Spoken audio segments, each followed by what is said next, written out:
We don't want to feel like that we have to do this to make you happier, do that to make you happier, be this to make you happy. We just want to be free to be ourselves. And, you know, we've all got a little bit of uniqueness, and you're not going to find two people that are exactly alike. And often, especially in marriage, it becomes a real issue because we usually marry someone that is opposite of us. We're attracted to somebody that has what we don't have, although we really don't understand that's why we're attracted to them. And then we get married and we start trying to change them and make them be like us. And I know that was a real problem for Dave and I for a lot of years. And I'm so glad that we both got over it, because now we've been married 55 years. And, you know, I'm proud of that, because there's not a lot of people that make it that long. And actually, we probably have more fun now, get along better now than we ever have. And there's many, many things that I love and appreciate about Dave, but the thing that I love the most is he really lets me be who I am. Even though I have little annoying habits, I'm impatient. I'm sure I can name a whole bunch of different things, but he actually, things that many people would think were faults, he actually laughs at me and thinks it's funny, because he knows that that's just the way I am. But you know, I went through a period in my life, and I'm sure that most of you have too, where I really felt pressured to be like this person or that person or some other person. And sometimes other people do pressure us, but sometimes they don't even have to pressure us. We put the pressure on ourselves. And you know, it's really important that you learn how to accept yourself and be yourself, because God is never going to help you be somebody else. We always say, be yourself. Everybody else is already taken. And so people do, many times, try to get you to do things the way they do them.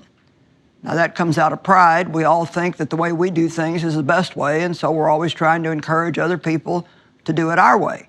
Well, maybe you'll get some good ideas from somebody, and it might be great to say, yeah, you know, that's a good idea. I think I will try it that way.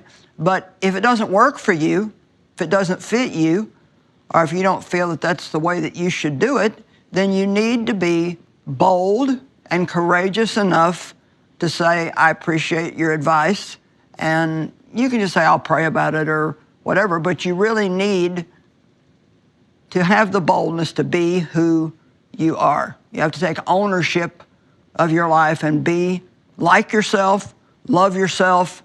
Don't always try to be somebody else. In 1 Samuel chapter 17, 37 through 39, this is a story about David when he faced Goliath. Now, you know, we all have giants in our life, and we all deal with our giants a little bit differently. And it says the Lord, first of all, he wanted to go fight Goliath. Many other people had been afraid to even try.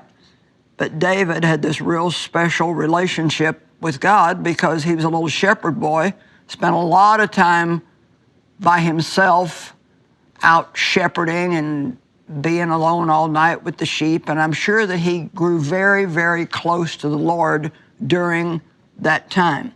And so there was a time when he had been attacked by a bear, and another time when he'd been attacked by a lion, and God delivered him both of those times. So he had a real strong faith in God, really trusted that he could do things that would actually look like they would be impossible.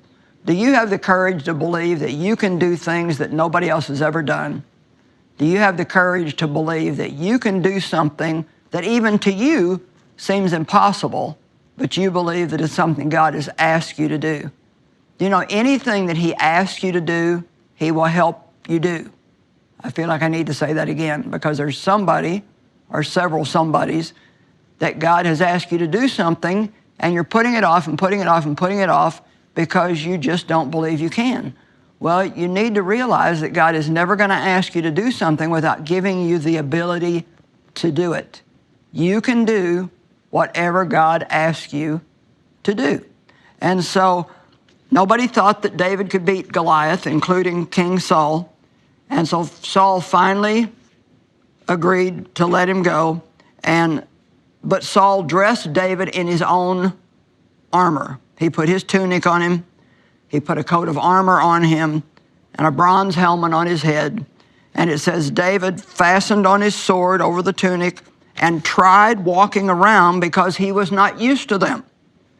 I cannot go in these, he said to Saul, because I am not used to them. So he took them off. And I love that.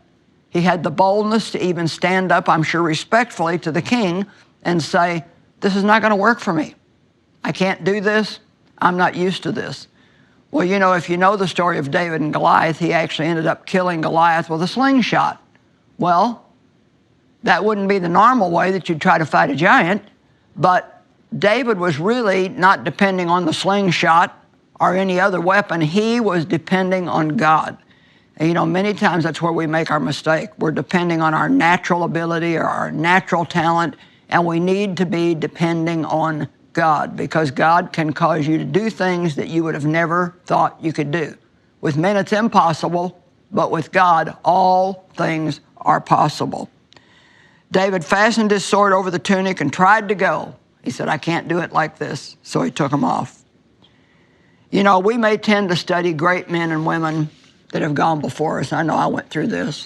I would read books about great intercessors, people who sometimes prayed for days at a time, all day long. There was a man named Rees Howell. I read a book about him. There was another man called Praying Hyde. His last name was Hyde. And they had such tremendously amazing prayer lives, and God had given them a gift. But I would read those books and then think, well, you know, I need to be able to pray like that. Or maybe I would read a book about the miracles of Catherine Kuhlman's ministry, or Amy Semple McPherson, or Maria Woodworth Etter, and think, well, why can't I do the things that they did? Let me ask you a question. Do you ever feel like you should be able to do what somebody else does? Well, other people can be a good example to us, but you know, just because somebody else can do something doesn't mean we can do it. And we have to remember, I want you to get this, the only reason they can do what they can do is because God has gifted them to be able to do that. We don't need to be jealous of them. We can admire what they can do, but we have to remember they can only do it because of God. God has given them a gift of faith in that area, and they're able to do things with ease that would be impossible for us. You can read about the faith of Smith Wigglesworth.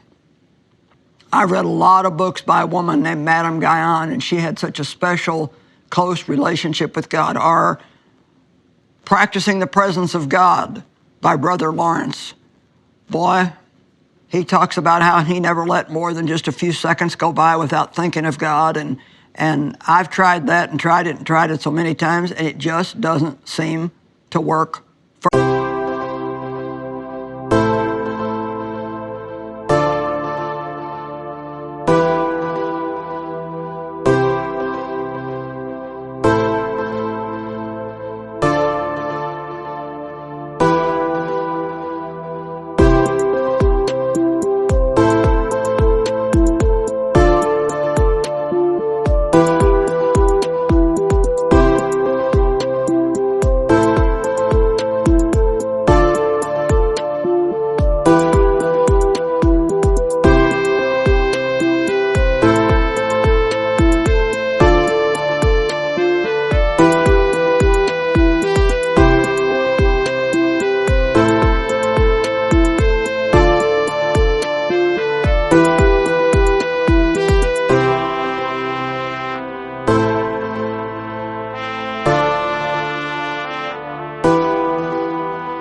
And you know, I don't believe that God has people write books so we can try to be like them.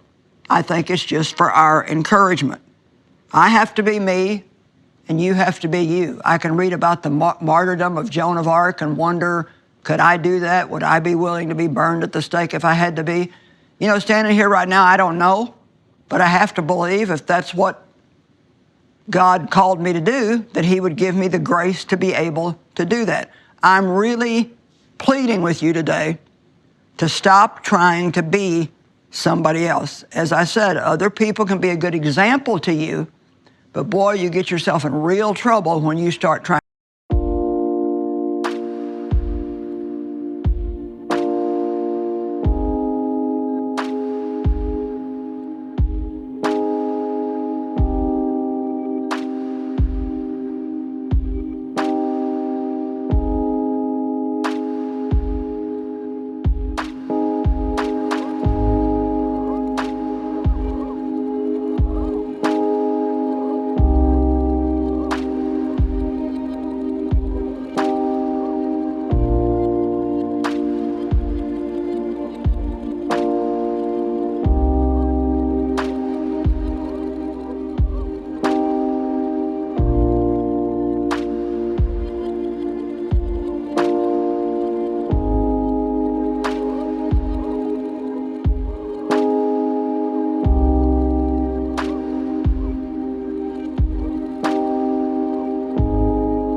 to be who they are or do what they do.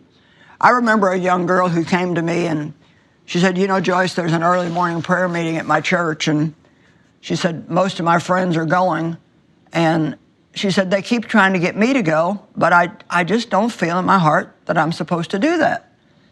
And she said, what I really want to do is I would love to watch their children for them while they go. Well, you see, God's got everything covered if we'll just listen to him. He put it on her heart to watch their children, and he put it on their heart to go and pray. But they were trying to get her to go do what they had been called to do. And you know, there's two sides to this. We want to be bold enough to be who we are, but we also need to be careful that we're not trying to get other people to be